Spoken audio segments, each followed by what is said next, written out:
On a warm summer day like this, who doesn't want to relax in front of a refreshing pool like this one? Well, whether you have an above-ground pool or an in-ground pool, there are steps you can take to make sure that it is efficiently swim-ready at all times.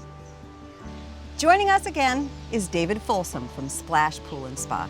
And David, how do the efficiency tactics vary between in-ground and above-ground pools? Well, they're kind of the same, but yet they're a whole different animal all at the same time. So with above grounds, everything has to do with the cover that you put on it.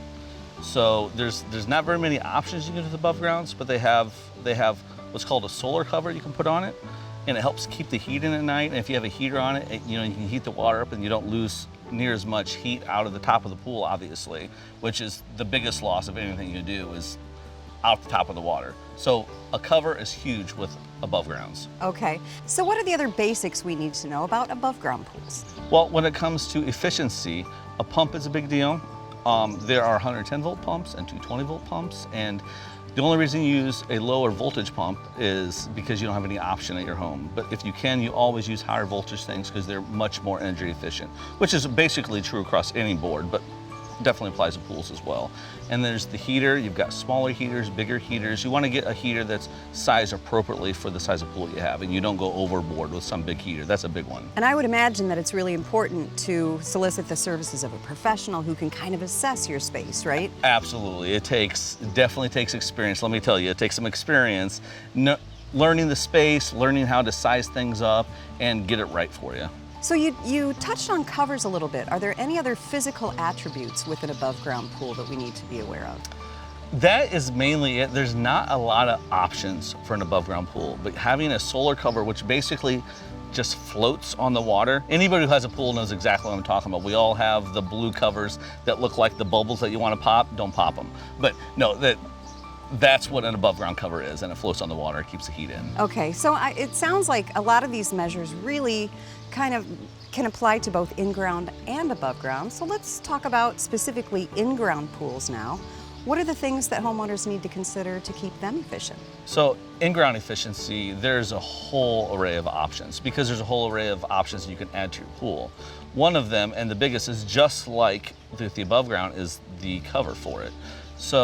But with a cover, with an in-ground, it actually it's part of the concrete. I mean, it like seals into the concrete, and it's a safety cover. You can actually walk across it, and you heat your pool up, and it keeps all of the heat in. So it's a tight seal like saran wrap? 100%. It doesn't even leak water through it. Okay. Like all the edges are sealed. You have your kids play on it. It's like a water bed almost. Yeah, wow. It's that tight. Okay. Well, let's talk a little bit about filtration and pumps and things like that, because that's also very important. I would imagine those covers keep the debris out, but you need a filtration system. 100%. Right? So along with your filtration system, keeping your pool clean, and the cleaner you keep it, the less you'll have to have your cover open to clean the pool itself. But along with that is going to be pump sizing and heater efficiency, and they have energy efficient pumps nowadays that are a game changer it's a huge step in the pool and spa industry. Share with us some of the options available for homeowners when it comes to pumps. So the pumping has a lot to do with the efficiency of it. And the old pumps, the old school ways, you just leave it on, you let it run, and it just runs all the time, full bore, because that's what a motor does. But they've come out with new pumps where you can set the RPMs and lower how hard the motor runs, and it doesn't use very much electricity at all, but it'll still move the water and keep it circulating. It's a game changer for the pool industry. Well, and I imagine you would save dollars that way too, 100%, right? 100%, absolutely. Are there any other considerations we need to know as pool owners?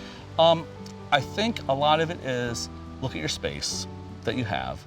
And the big one too is, how are you going to use it? Are you a family with young kids? Think about that. Are you an older couple? Think about grandkids coming over, so just get used here and there. Just consider your situation and you'll enjoy it for sure. Well, thanks so much for spending the day with us. Really appreciate it. Absolutely, thank you. It's fun to know that such a fun feature can also be energy efficient. If you'd like some more warm weather tips for your PowerHouse, visit our website at powerhousetv.com.